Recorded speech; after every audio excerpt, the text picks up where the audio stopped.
Sure, they look good, but before you reach for one of those cupcakes, you should know it was probably made using trans fats.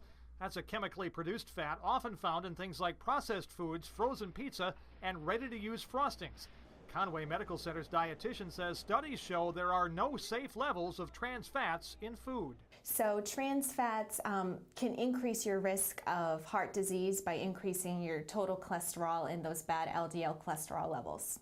ABC's chief medical editor, Dr. Richard Besser, told me eliminating trans fat is a step in the right direction, especially for a state with high numbers of heart attacks and strokes. The CDC estimated that if we can eliminate trans fats from our diet, it could save 20,000, prevent 20,000 heart attacks per year and save 7,000 lives every single year. That's big even in South Carolina.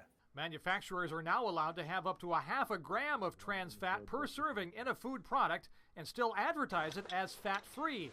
So Gedney says people are consuming a lot of trans fats and don't even know it. So by eliminating it altogether, it's going to be easier for these consumers to not have to decipher, does this really have trans fat or does it not have trans fats in it, because there won't be any to begin with. Look for the words hydrogenated oil on the labels of food you buy. That means trans fat, even if the product is called fat-free.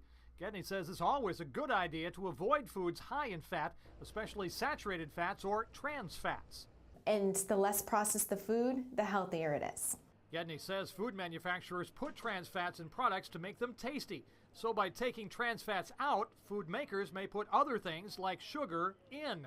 But Dr. Besser says many fast food chains eliminated trans fat years ago, and their products are still selling well.